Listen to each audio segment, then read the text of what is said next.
The Maple Leafs introduce Brad Treliving to Toronto. We discuss our takeaways from the press conference and what clues he may have left about the team's future. Also, it's the eve of the Stanley Cup Final. We'll preview the series and give our final predictions. All that more coming up on the Locked On Leafs podcast, part of the Locked On Podcast Network. It's your team every day. You're Locked On Maple Leafs, your daily podcast on the Toronto Maple Leafs. Part of the Locked On Podcast Network. Your team every day.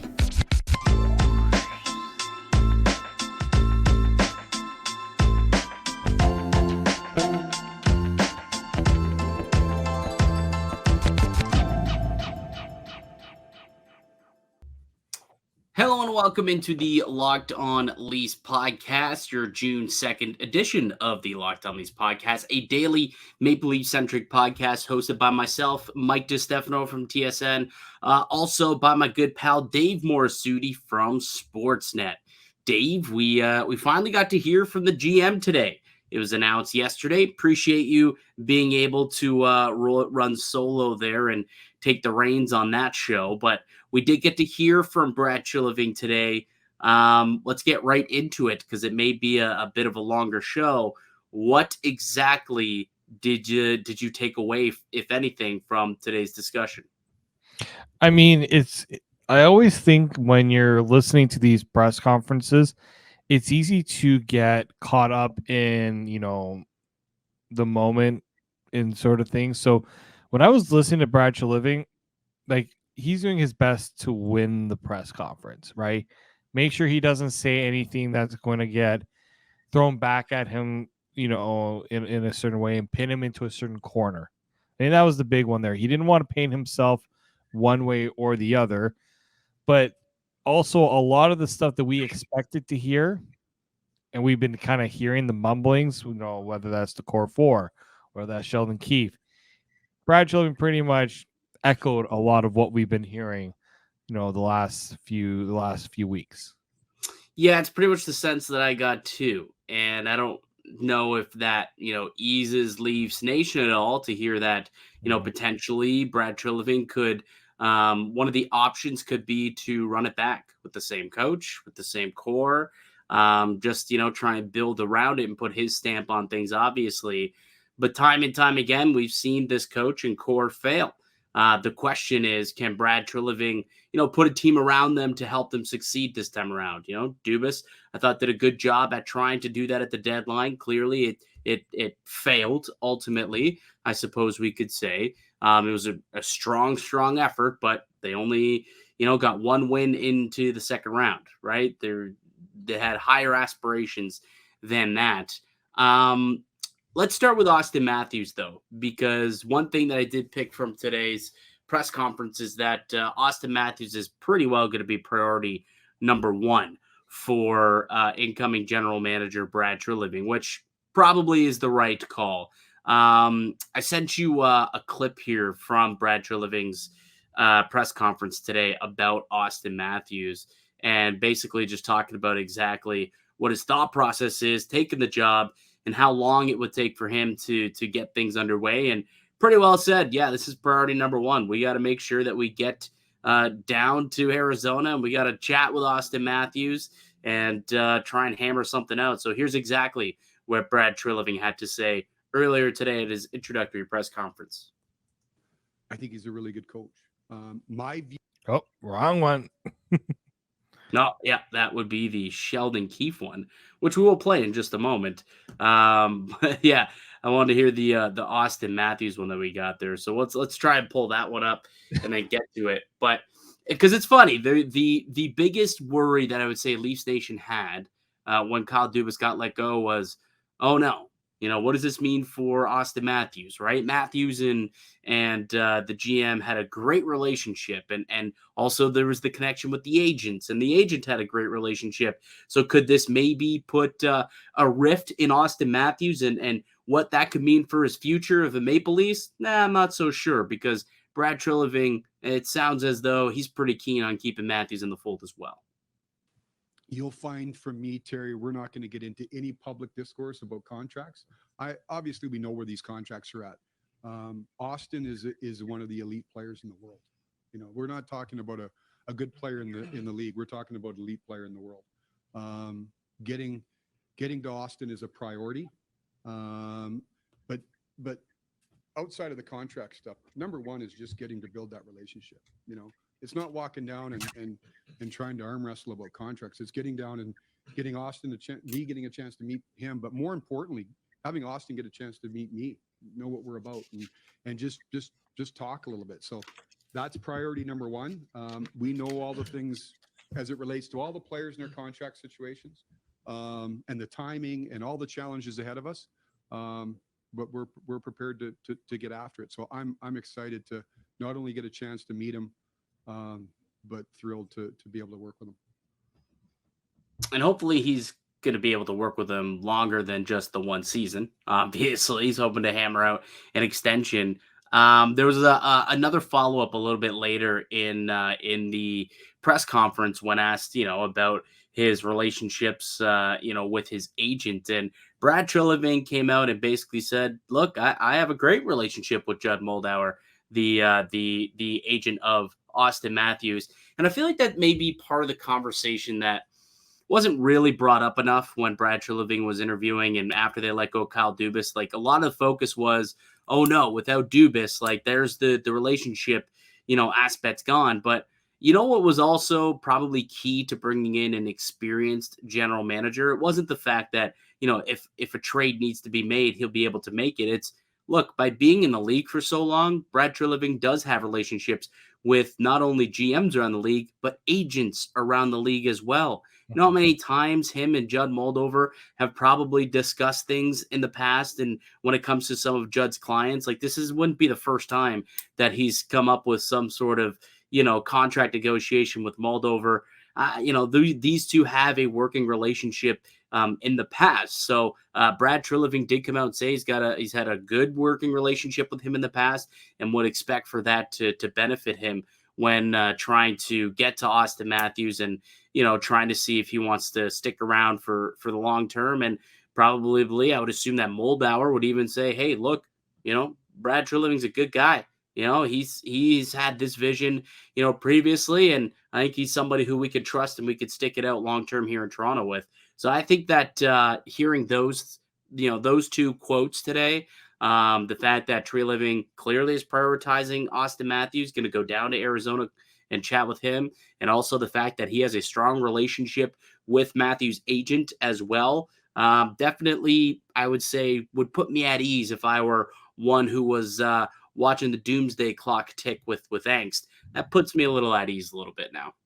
Yeah, and him talking about establishing that relationship with Auston Matthews, I'm sure a lot of people brush that comment aside, maybe a little bit, but when I listened to Matthew Tkachuk talk about the process of when he was getting traded to Florida, he couldn't say anything bad about Brad Treliving. He was very much, positive about everything, how it all went down, how good of a guy Brad was, and all those things. And I feel like that helped, as much of a brutal situation that put the Flames in. I think the fact that they had that relationship in that respect, I think Tkachuk, it was a little bit easier for him to say, okay, if I go to Brad with this, maybe something can be worked out here, right? Rather than doing what Johnny Gaudreau did, which was, I'm just going to bolt out of town at the 11th hour and leave the Flames in the dust. So I think that's where Treliving really feels like that's the benefit of not only having the relationship with the agents and all those things, because that's obviously important, but it's also important to already have that established connection with the player, right? Yeah. Like, I think the first thing, you don't want the first interaction between Auston Matthews and Brad Treliving to be like, all right, so 5 years, 6 years, what are we talking about here? Like, I don't want that to be I want to hear, like, he's probably going to want to hear, okay, what are your thoughts on what's been going on the last few years? What can I do to, help make this a situation you want to stick around with in the long term? Bingo, Dave. Don't make the negotiations about money. Make it about Auston wanting to stay here, because that is how you get Matthews to buy in and take that little haircut. Is he worth a max contract? I mean, probably. Like if is he worth $14.5 million? Probably. Does he need that? No. Does he have to take all that money? He doesn't have to. And if he could be sold a bill of goods here by Brad Treliving, and if he buys into the belief that, hey, if you take, $1 million less, that's an extra $1 million that we can give to someone that would make it, a third line winger. Instead, now we can afford that second line winger and add that second element of scoring to potentially, bolster this group. Or, instead of getting, a 5-6 defenseman, now we can go out and get like a 4 or 5 just to bolster up that blue line a little bit. Like what you're seeing in, the Stanley Cup Finals, the Vegas. I mean, that, defense is important, man. It's very important. So I think you're right. It's going to be important for Auston Matthews and Treliving to meet and not just to discuss figure amounts and contracts, but discuss, how they can work together almost like a partnership for there to be success in this franchise. Because let's face it, Matthews, I would assume, wants to win a cup here. He came out and he said he wants to be here. He wants to figure something out. And if Treliving can put him at ease and say, hey, we're going to do this thing and we're going to make sure that we give us every damn possible, way to win here, let's do it. And if that means taking $1 million less, hopefully Matthews can buy in on that as well. It does seem as though, like we said, one of the main takeaways was it does feel like we're not going to see a big shakeup this summer like we all anticipated.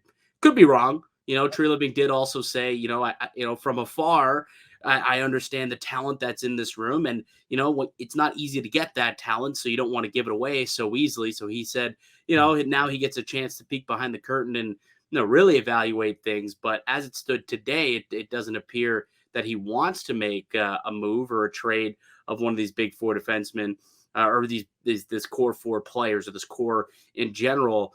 The question then quickly became, okay, well, what do you think about the coach? And that's where I thought things got quite interesting. Why don't we take a quick break and we'll come back and we'll speak on what Treliving had to say about Sheldon Keefe and his future as a Toronto Maple Leaf, as he's technically, still under contract, but, it's not very often you have a general manager come in and keep the coach intact, especially when there's only 1 year left on that deal as is. So we'll tell you about that on the other side. We got some cup picks to make with the cup final beginning tomorrow. And Kyle, that filthy liar, pops up elsewhere after saying he wouldn't. We'll tell you where that is and what role it is on the other side as well. Before we get into any of that, though, let me tell you guys about one of today's show sponsors, and it's our good friends over at Gametime. Buying tickets to your favorite events shouldn't be stressful. Gametime is the fast and easy way to buy tickets for all sports, music, comedy, and theater near you. With killer deals on last-minute tickets and their best price guarantee, you can stop stressing over the tickets and start getting hyped for the fun that you will have. It's the fastest growing ticketing app in the country for a reason. You get images of your seats before you buy, so you know exactly what to expect when you arrive. You can buy the tickets in a matter of seconds. 2 taps and you're set. Tickets are sent directly to your phone too, so you don't have to go digging through the email. Snag the tickets without stress with Gametime. Download the Gametime app, create an account, and use code LOCKEDONNHL for $20 off your first purchase. Terms apply. Again, create an account and redeem code LOCKEDONNHL for $20 off. Download Gametime today. Last minute tickets, lowest price guaranteed. Welcome back into the Locked On Leafs podcast. I'm Mike DiStefano with Dave Morassutti. We are a daily Maple Leaf centric podcast, and you can find us wherever you get your podcast from. For the audio version, we're also up on YouTube to watch the video version of what's going on here. We'd ask that you would subscribe also if you're enjoying the content, and if you're an everydayer who's here all the time, we thank you as well. So today was an interesting day in Leafland, though, as we finally got to hear from Brad Treliving. He was introduced to the media today as part of his introductory press conference. We talked a little bit about what his thought process is on the core 4, and how he's prioritizing Auston Matthews. And then the next order of business that I think people want to know is, okay, well, what about the coach, right? What about Sheldon Keefe? Why don't we pull up the audio here that Brad Treliving had to say about Sheldon Keefe, and then we can kind of give our thoughts on the other side as to what exactly he had to say. I think he's a really good coach. My view is determining whether a guy's good, bad, or indifferent. You have to work with him. You have to get to know him. So we're going to sit down and we're going to go through it. I'm coming in with no preconceived notions. I went to Calgary 9 years ago. Bob Hartley was there. I didn't have a relationship with Bob. Bob coached. I think he was the coach of the year my first year in Calgary. So a lot of really, really good neat things. I look at how a group of really skilled players has gotten better at, in checking and defending and doing those things that you need to win. So we're going to sit down and we're going to have a thorough process and try to do it as quickly as possible and come to a conclusion. So, he very much seems like he's more than willing to hang on to Sheldon Keefe. He noted that when he first got to Calgary, he was in a similar situation with Bob Hartley still being employed by the Calgary Flames, and he went on to win Coach of the Year. So, I think if you look on experience, you look on the past, and history always repeats itself. Maybe he's hoping that Sheldon Keefe can do something similar. And hey, let's also be honest here. That's a big bullet in the chamber for a guy like Brad Treliving, where if things aren't going well early on, like it hasn't the past two months or 2 years, realistically, where it's like October and we're like, oh no, Sheldon Keefe, is his job in danger? Maybe this time actually it might be in danger, where it's like, all right, things don't go well early. I mean, there's not that much of a love here for Keefe, and there's not much of a relationship. I would imagine he would probably go a little later than October, maybe, but like mid-season, if it's not going overly swimmingly, potentially there could be change. But also, I did think it was notable that he spoke to his ability to get guys to buy in defensively. And he mentioned the skill players in particular. I'm sure, Mitch Marner was at the top of the list of names he was thinking about there, how he's become a Selke finalist under Sheldon Keefe. You've seen Auston Matthews become an MVP under Sheldon Keefe.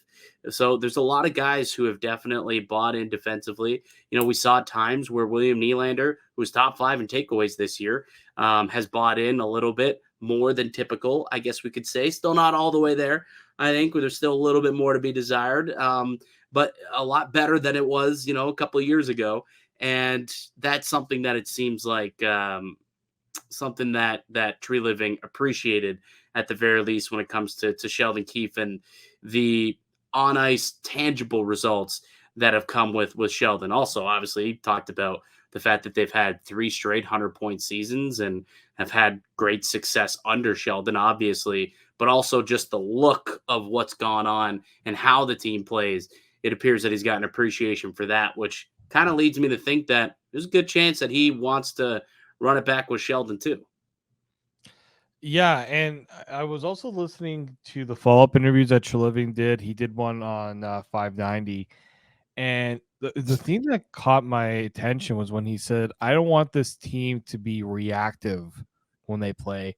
I want this team to assert itself, its style of play, in the playoffs especially.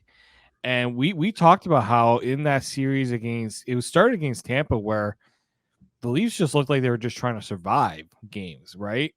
And I think a lot of that was they were reacting to what Tampa was doing and just hoping for the breaks and the bounces to go their way. And what it seems like when he's talking about Sheldon Keefe is, you know what, this team has made strides. I want to see now, what does Keefe have planned? What do I need? What tools do I need to give Sheldon Keefe to take this team to the next level? And is Sheldon Keefe willing to make adjustments, right, to take this team to the next level? I think right now Treliving is just trying to get as much information as he can.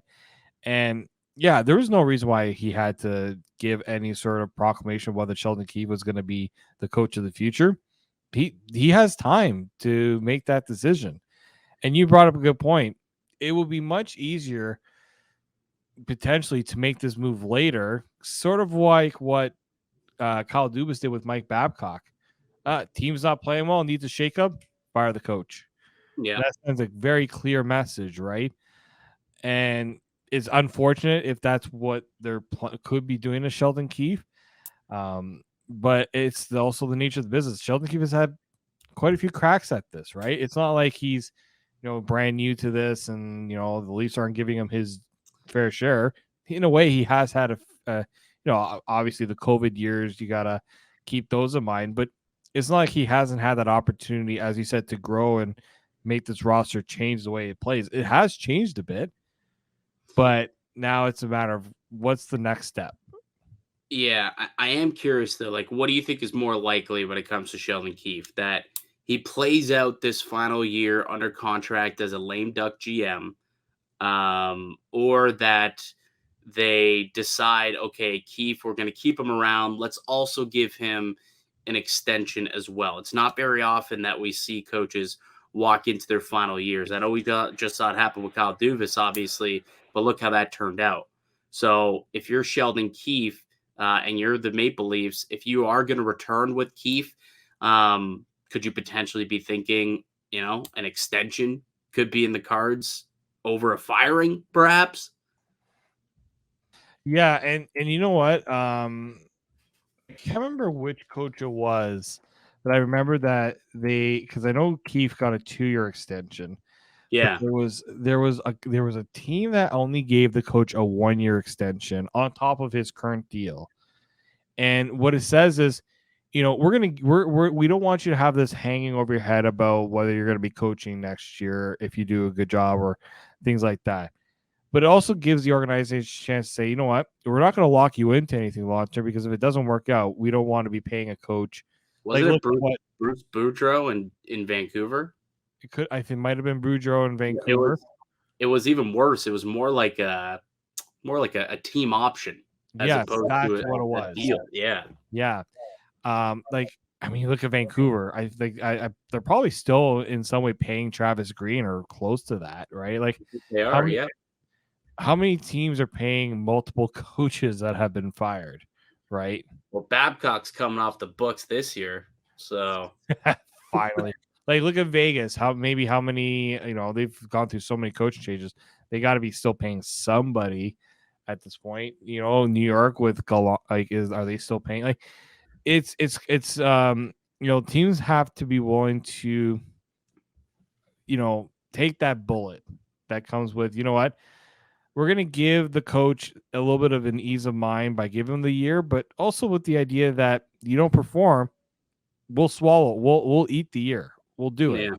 That's the biggest selling point that Treliving will have to make if that's what he decides to do. Yeah, we'll see. The good thing is both Auston Matthews and Sheldon Keefe, apparently both summer their off seasons in Arizona, so looks like it'll be a kind of a one-stop shop situation to chat with Keefe, get to know him, and obviously Auston Matthews as well. And those are 1A, 1B on the priority list for Brad Treliving, and especially since apparently he's limited in terms of what he could do for the draft also, which I find to be quite interesting. If you're unaware of the situation, part of the I don't know even what to call it, but basically Calgary was like, okay, you can talk to Brad Treliving and you can hire him, but he can't be part of your draft process because he's already taken part in ours, and we think maybe that could influence things. And I don't know what they think, but for whatever reason, that is part of this. That's like a stipulation for talking to Brad Treliving.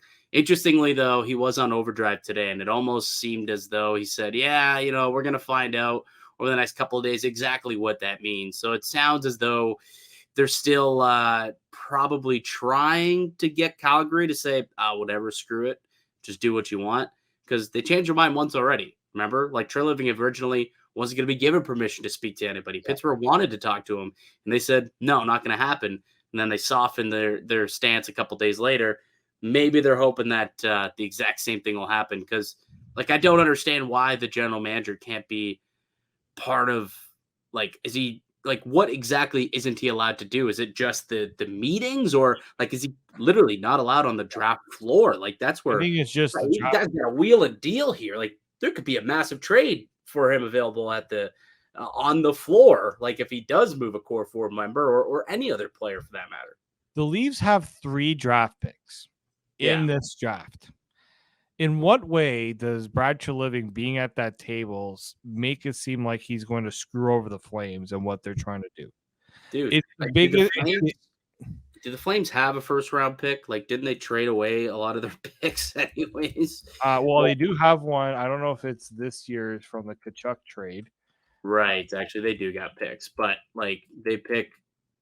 They have a first. Yeah, they have their first round pick. They have a first, second, fourth, and sixth. They have 4 picks in this draft. But they pick like 14 spots ahead of Toronto. I don't Yeah. anticipate the Maple Leafs leapfrogging them to steal their guy. Come on now. Like, it's just silly to me. I find it very, very silly. But it's kind of the situation that we're in, and it's what it's what the Leafs agreed to. But they didn't exactly say what the stipulations are. So I feel like maybe there still could be some negotiating, and hopefully they can, kind of say, water under the bridge. Go ahead, do that, do whatever you want. And I wonder what that means for Kyle Dubas too, who's kind of in a similar situation, coming from Toronto, now taking the job as the president of hockey operations in Pittsburgh. President of hockey operations at age 37. Quite the job for old Kyle Dubas. He gets fired as the general manager or let go, however you want to use it to make you happy. He was no longer welcome in the Toronto GM's office. And all of a sudden, 2 weeks later, he says, that's okay. I'm going to go and be the president of Sidney Crosby's Pittsburgh Penguins. How does that make you feel, Dave?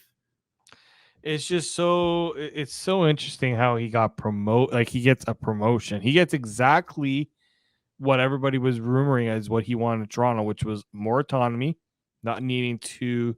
Got more. I don't think he was petitioning for the president's role. He just wanted to have last say in hockey ops. Now he's got the whole say of everything. Yeah, he's gone. Yeah, and Pittsburgh called the day after. The day after, they were just like ready. Right. Yeah. It's not like the agent that we heard about wasn't. Speaking of, who negotiated that agent or that deal for Kyle Dubas? We didn't hear about that. No, we didn't. Anyways, continue. What? How about Pittsburgh also announcing it like 30 minutes before Treliving's press conference, and then like, by the way, he's speaking today at 12:30, an hour after Treliving finishes his press conference.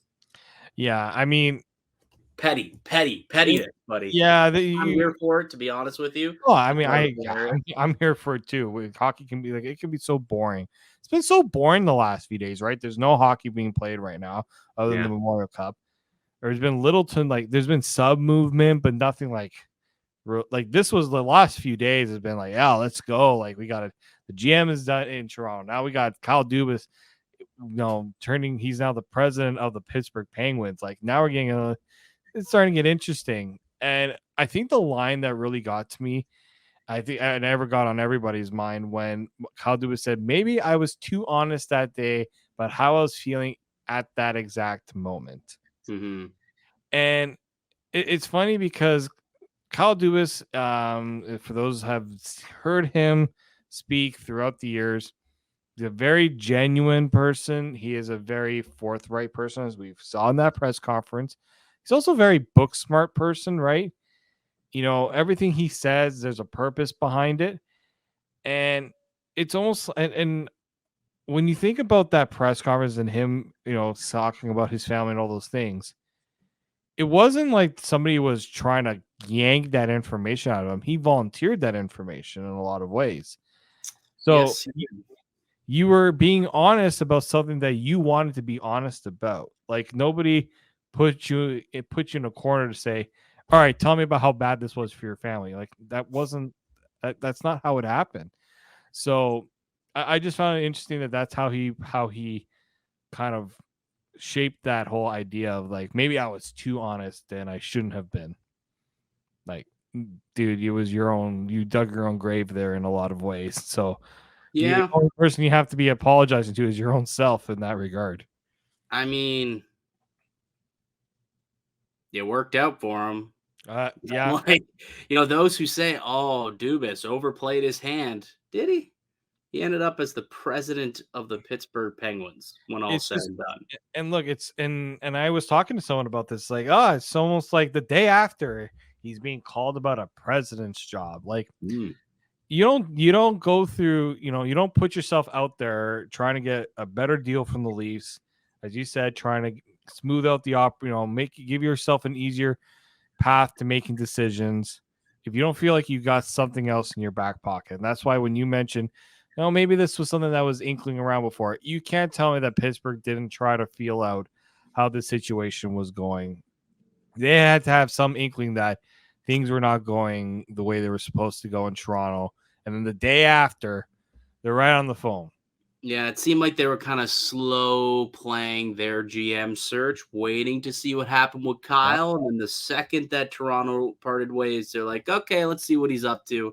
And all of a sudden, they completely left everyone in the dust. Like, apparently the Tampa AGM, Matthew Darche, was the front runner until Dubas became available. Exactly. And then it was all of a sudden a full court press to get Kyle Dubas signed, and they offered him the presidency role. I'll be curious to see what happens with the GM position there. I would imagine that Spezza will get into that front office in some regard. I don't know if he's quite ready to be the general manager, but either way, I kind of assume that whoever the GM becomes, if he even chooses one, I know that he said he's not in a rush to name a general manager. I would assume this guy wants to, even if he does name one, he'll still be very much like a Masai Ujiri, where it's like, yeah, okay, I'm a president, I have a GM, but like this is my team, and exactly. I basically call the shots here. Like he'll basically run the Pittsburgh Penguins like how Masai runs the Raptors. Like, yeah, Webster's the GM, but we only ever talk about Masai. That's true, right? I think it'll be similar in Pittsburgh, where it's like, yeah, there's a GM, but it's kind of more so Kyle Dubas calling the shots. Just like Joe Sakic all the way out in Colorado, just like George McPhee out in Vegas. Those guys are front and center with a lot of things because they know they're the ones that are calling the shots in the end. Oh, you don't think Kelly McCrimmon's calling shots there? Oh. He's calling some shots. They had to promote him, but I don't think George McPhee was just like, yeah, no, the keys are all yours. I'm gonna take it back. Yeah. How much of a rivalry do you think this now creates with Pitt and Toronto? It's gonna be great. I can't I know some people. You're gonna have Shanny going down to the locker room. You're gonna have Dubas going down to the locker room, being like, "Boys, you know what's at stake? Money on the board. Let's get this dub." Like that first game, Pitt Toronto. There's gonna be some heat behind it. I think it'll be even better when Brandon Shanahan is not there, and Kyle Dubas will be there.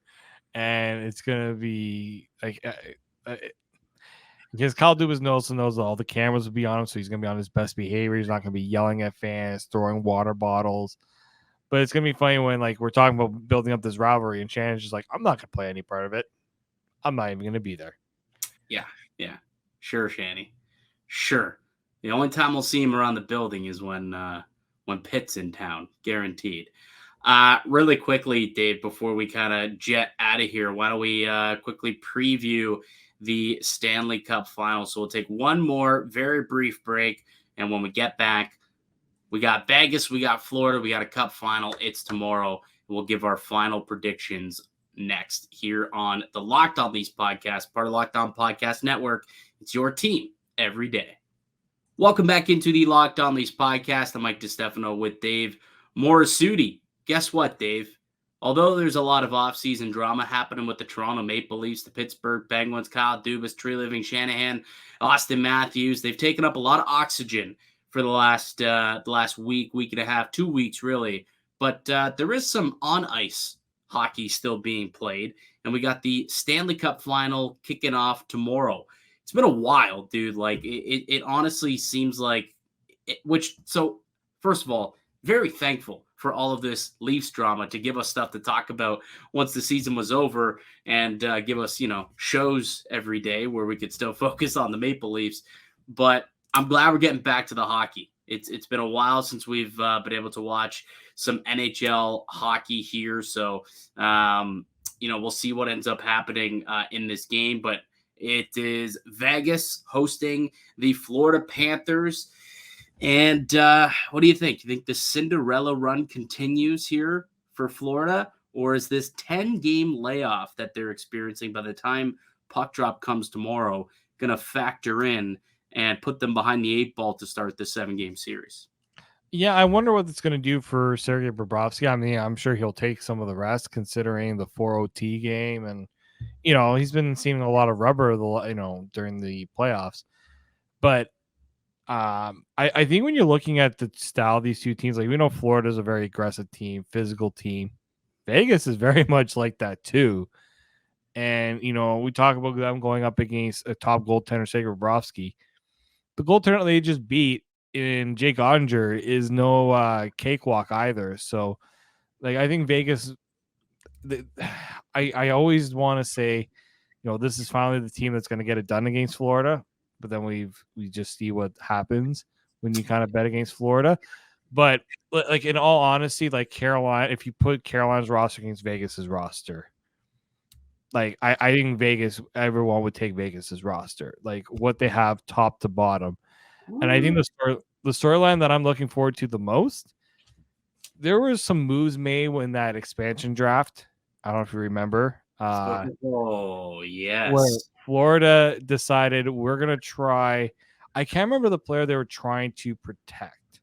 I believe it was Alex Petrovich. And Mark Pysyk. Yes. It was and so they're like, Vegas, don't take those guys. We're going to give you Riley Smith and expose. We want you guys to look at this guy named Jonathan Marchessault, who we don't really want around. And those two guys like have been there since the beginning. Like, they're one of the few guys that have stuck around for Vegas in all this time. It's because they have been steals for that Vegas team. Like, the reason why Vegas has been so good is because they hit on a lot of those guys in that expansion draft that have just teams just like, yeah, you can take this guy. We don't want anymore. And Vegas, those guys are just like, all right, we're going to make you guys pay for doing that. And I'm very curious to see, like, those two guys will be definitely motivated to show up against the Florida Panthers. Oh, yeah. We're talking about money on the board. Like, those two are putting money on the board. It's like they literally gave up on us. They were like, take these two scrubs. We want to keep these other guys around. Please. Who are not even there anymore.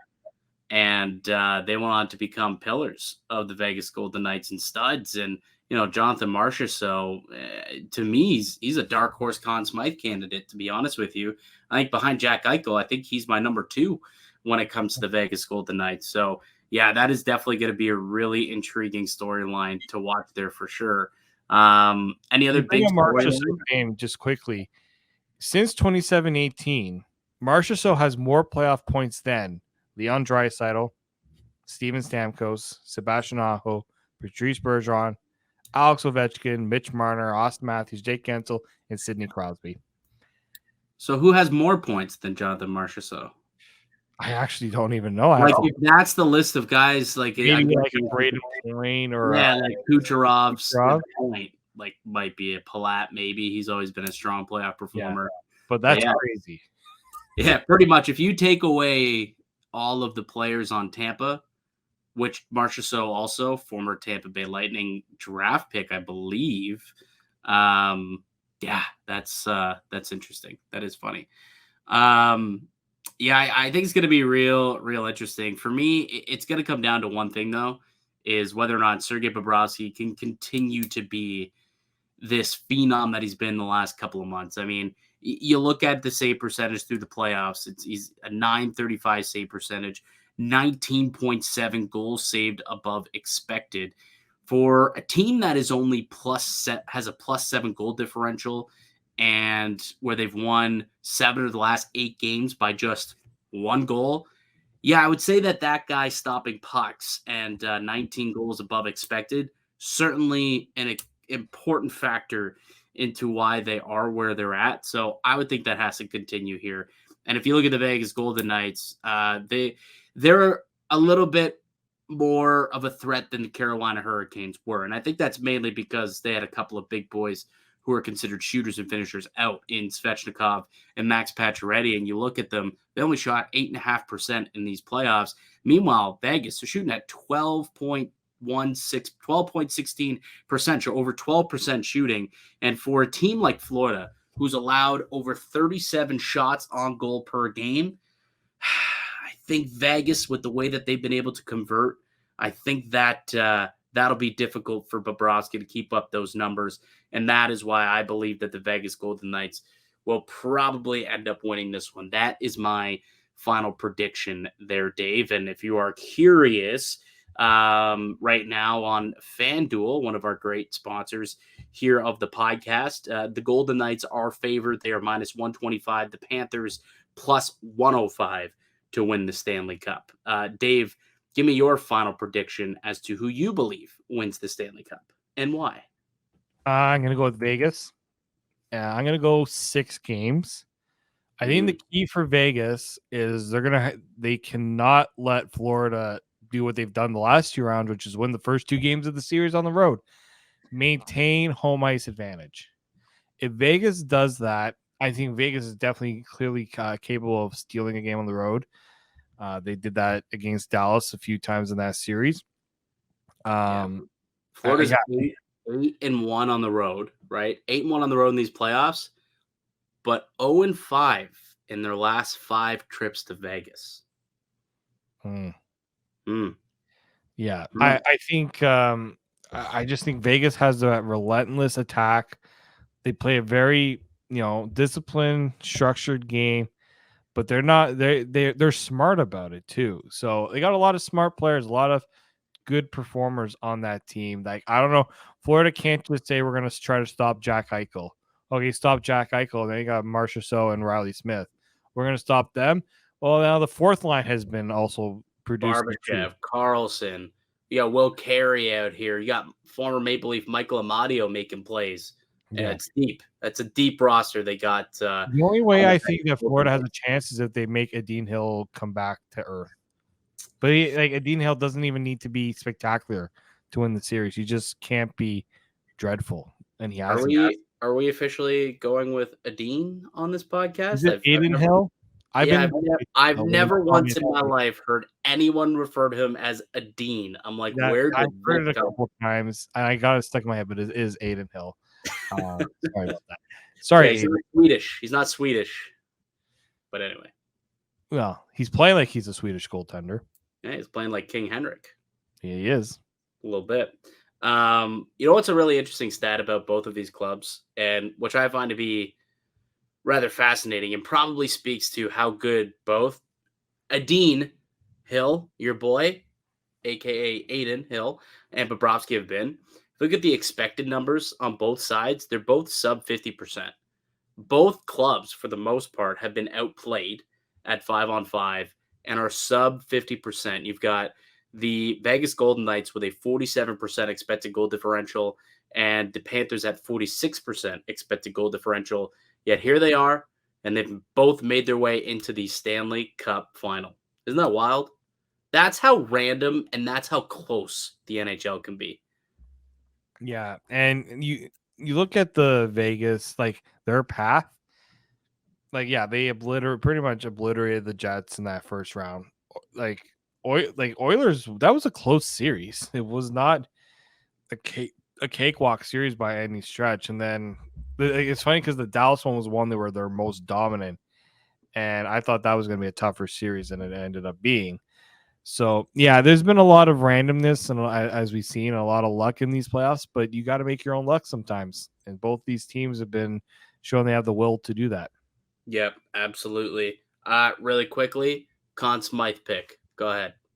Sergei Bobrovsky. So you think that Vegas is going to win, but Bobrovsky gets the Conn Smythe? I think if I know reporters as much as I think I do know them, they his story has just been too good. Like, if Marchessault has the series of his life, I think it could be Marchessault, but I just think Sergei Bobrovsky, he's going to try his best to maintain this, and I think a lot of voters will see what he's done throughout the whole playoffs and be like, how can we not give him like the JSG Garrett treatment? It's possible. I will say that. It is certainly possible for that to happen, which is why I think you look at his Conn Smythe odds, and they're plus 200, which is pretty low, considering, which means maybe they're factoring in the fact that, yeah, he'll probably win if it's the Florida Panthers, but there's also a chance he could win if it is the Vegas Golden Knights, which may be why his price is shorter than maybe it should be. Here's the thing. I don't anticipate Bobrovsky to be as elite as he's been, which means maybe that, what have you done for me lately is also going to be in the minds of a lot of voters. And if Bobrovsky, through a 6-game series, let's say it ends 4-2 and he's got a goals against of like 340 or, 305 or something like that, that probably isn't going to be strong enough for them to give it to him as the losing goaltender, despite what happened earlier on. Now, if this is a super close series and, there's a couple of like 2-1, 1-0 losses where he stands on his head but couldn't get any run support, different story. But I don't know if I see that happening. I don't know if he's got it in him. I think this layoff, I think it's going to affect this team in the momentum that they had rolling through Boston, then Toronto, and make it quick work of Carolina. I think it might backfire on them. It might be a little rusty to start. If they don't get off to a good start, I don't know how much I like their chances to win this series. So for me, I like Vegas for sure, and we'll see what happens. As for a Conn Smythe, if it's going to be Vegas, I think it's got to be Jack Eichel. He's right now 4-1 odds at plus 400, leads the Golden Knights in points. So I think Jack Eichel might be a good play there as well if you want to go for a Golden Knight to win the award. Not a bad pick either. Yeah. All right, buddy. Good stuff. Enjoy the game, ladies and gentlemen. We'll be back on Monday to recap it and talk a little bit more about what's going on in Toronto. Maybe we'll have some answers. Maybe, Treliving will get some work done over the weekend.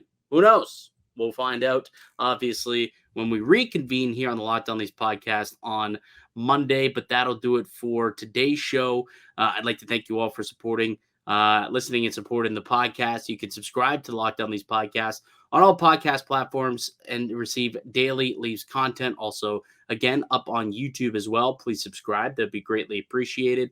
You can follow myself on Twitter at Mickey_Canuck. Follow Dave at D_Morassutti. Follow the show as well at Locked On Leafs. We'll be back again on Monday. Enjoy the weekend. Enjoy Game 1 of the Cup Final tomorrow night. Go Vegas. Go, my friends. Because guess what? Screw the Panthers. Because they eliminated the Leafs. So we got to be anti-Panthers. Just have to be. Sorry, Armando, but we have to be. All right. We'll come back and we'll chat about the game on Monday. Until then, keep it locked right here on Locked On Leafs.